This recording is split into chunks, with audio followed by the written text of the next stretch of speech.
Tam and Bricks after dark, yeah, we bout to spark. Season 2 recap, big brother ready to embark. Yo, it's Tam in the booth, you know I came to play. Crypto cash flowing, but it's BB all day. Runner up from season 1, I got that fire. Now I'm back with Bricks, taking you higher. Georgetown point guard, but I'm still a hustler. Now we here talking strategy, not just muscle, bro. Tam and Bricks, yeah, we break it down. Late night vibes when the stars come around. From alliances to blind sides, the drama's hot on Tam and Bricks after dark. You know we got the plot.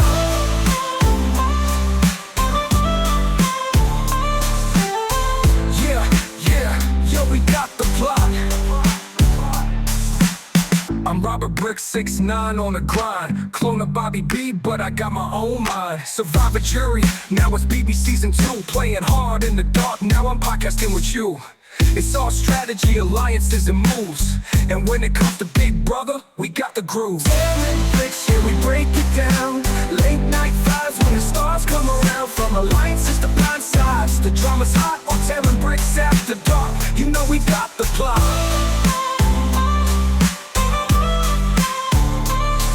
Sit back, tune in, grab a drink or two.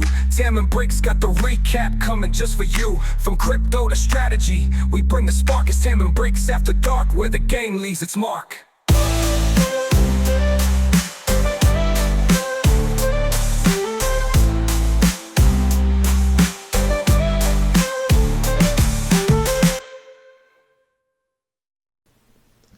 And welcome back to the TBad podcast. This is your first host, Tamir Al-Thor, the best basketball player on the court. And your second host, who is still taller, Robert Bricks. But I would say Tam is maybe the best basketball player on the court. I actually didn't get any I'll give you offers, and you did get scouted, so maybe I'm not the best. But in my heart, I'm number one. Yes, that's never wrong. So, man, down goes the fellowship. What did you think about that vote? 2-1, no, 2-2, and Daisy had to break it. Well, I'm just astonished at how these people continue to snag defeat from the jaws of victory. Dutch nearly had himself in a safe place. Heath goes home and the fellowship stays to fight again. And he just can't keep his mouth shut. That seems to be the running theme of they just can't keep their mouth shut. It was crazy because Tyrone does this crazy betrayal. It would have gone some order of Heath, if Tyrone didn't interfere last week, Heath, Daisy, then Mel. Some order of those. Probably Mel last. Yes. So either Heath or Daisy first. Then Tyrone betrays his alliance, sets this thing up, and even with that, even with them knowing they were coming for them, Dutch's sweet, charismatic ways had wormed into both girls' hearts, and they were having active conversation about keeping him until he starts popping off of the lips, revealing the Frank Mora relationship. And wow, that he goes home over well. Yeah, I mean, he's the one that made the call for avocado toast as opposed to French onion soup. Oh, yeah, avocado toast. I forgot the code words. That's hilarious. Okay, so the betrayal happens. Frank and Mora understand almost instantly. Tyrone goes up on his soapbox explaining about all their deceitful ways, somehow not realizing he just was even more deceitful. It was very odd. Then Mel, who actually fucking voted Dutch out, has a breakdown and is feeling being on full victim mode about how everyone she likes gets taken out, even though she's implicit in the taking out. It's so weird. Then, honestly, that's been Mel a lot, though. Yeah, Mel is the queen victim in this house for sure. But she became the queen as she won HOH. What did you think she would do before it happened? Like, did you have a read on a Mel HOH before the week started? If I had the thought then, I would have thought it was just going to be the party line. It was going to be Frank and Moira, and the betrayers would take their win and consolidate power. That's 100% what I had anticipated. But in maybe a Machiavellian move, an incredible move. Mm-hmm. Mel decides to put up that there were supposed to be two alliances left. There was supposed to be Frank Moira and the new alliance, the Betrayers. I like what you called them. But instead, Tyrone was cast out, and it was Tyrone and Daisy, kind of, if you want to call that an alliance, and Mel and Moira, which is a true, Moira and Frank, which was a true alliance, and she put up one on each side, the men in particular, who she had the worst relationship with. So if the veto doesn't get used and one of them goes home, essentially Mel gets to scoop up the other person. Yep. It was honestly, I think that may have been Mel's best strategic move so far. Yeah. The problem, the problem is that there just was no move to capitalize on it. I don't know what the players are thinking. They need to get their heads in this game. For sure, because it looks like Heath is going to go, and then both Tyrone and Frank will stay. Two of the biggest, I would say the two best players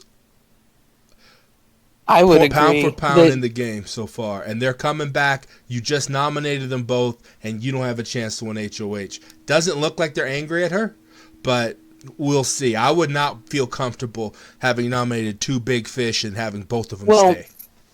So I can kind of understand, because at this point, Mel doesn't have to pick a side until she does, that it will be Frank and Moira, it will be Daisy and Tyrone, assuming that Daisy remains well enough to carry on. I don't think Daisy's with Tyrone. I mean, if you saw what's happening with this Heath versus Frank vote, I think Daisy is with nobody.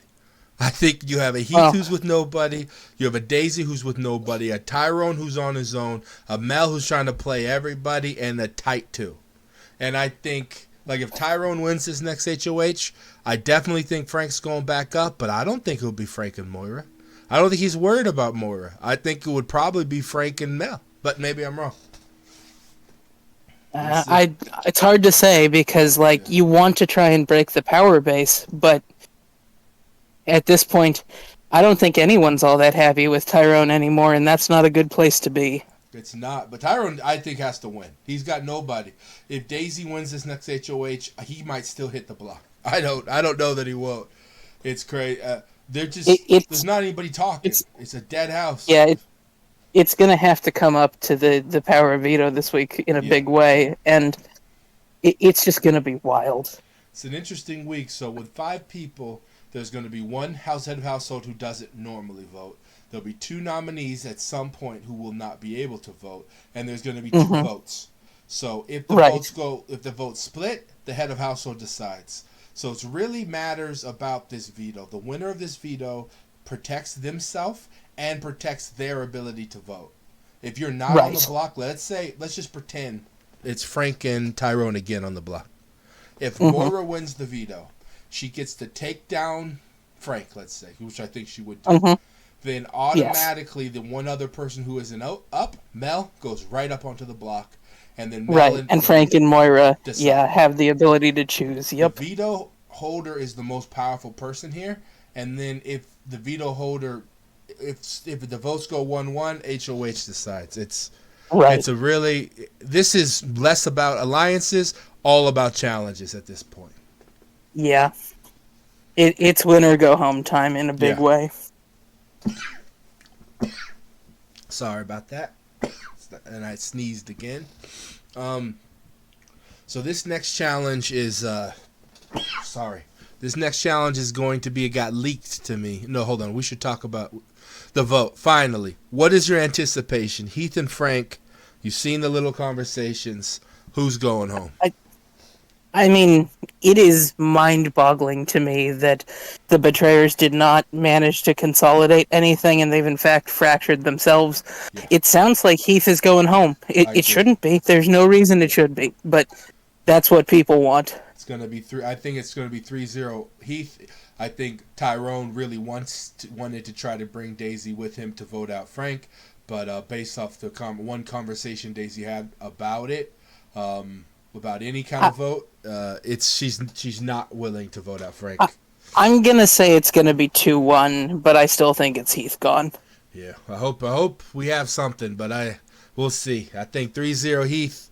Heath's out. Then we're going to have two couples, I guess. I mean, one real couple, one hookup couple, head to head against each other for the head of household. And this is going to be an interesting one. This is going to be the first true attribute-less challenge in RDS history. We're going to see 4 people compete against each other in a chessboard, night moves. Who do you think has the right mentality to win this chess match? High stakes. I mean, between Daisy, Tyrone, Frank, and Moira, I've only seen one of these people playing chess in the household. I'm going Frank. Frank killed it at chess. And Frank does seem to think 10 steps ahead. I'm going to say Moira, though. I think Frank and Tyrone might go, because with this game, it's not true chess. You're trying to eliminate people's spaces. I can see Frank and Tyrone really focusing each other. I can see Daisy and Moira kind of trying to capitalize on that, trying to win. And I think maybe Moira pulls it out. Could be Daisy, too, but I'm putting my money on Moira.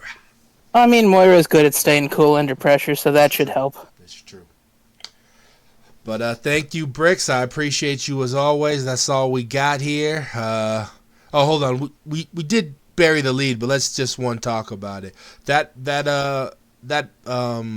Pinata challenge, Tyrone fucking saved his life. If Tyrone had been on the block, he was gone. I'm very confident. Tyrone has been on the block twice, and both times he's won the power of veto. What do you think about that? I mean, it's a big freaking way to come through in a clutch. I'm honestly just shocked that it came down to a tiebreaker, that in that last moment things worked out, and I am surprised that that it was that close. I had expected folks to try and knock Tyrone out. But nobody knows whose pinata's whose. I'm sure if Dutch knew who he was giving that candy to, Tyrone would have got none. For sure. But yeah, thank y'all. You all have a good night. We'll catch you next week on the next episode of TBad. Peace.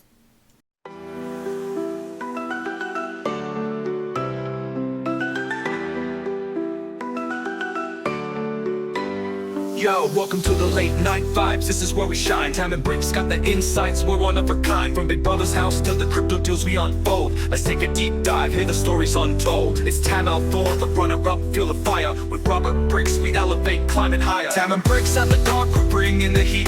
With stories from the house, this podcast can't be beat. Tune in for the laughs, the drama, the strife. Join us on this journey as we share the Big Brother life.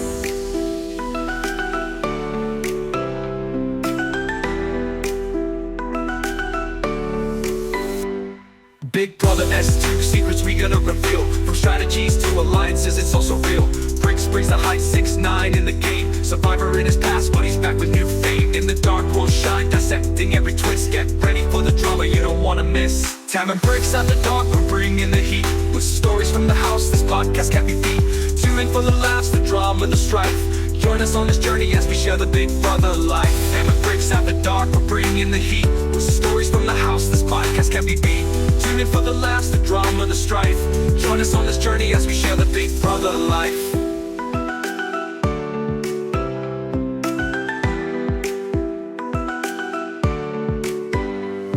Big Brother S2, secrets we gonna reveal. From strategies to alliances, it's also real. Bricks brings the height 6'9" in the game. Survivor in his past, but he's back with new fame. In the dark, we'll shine, dissecting every twist. Get ready for the drama you don't wanna miss. Tam and Bricks at the dark, we're bringing the heat. With stories from the house, this podcast can't be beat. Tune in for the laughs, the drama, the strife. Join us on this journey as we share the Big Brother life. So lock in your seats, it's time for the show. With Tam and Bricks, let the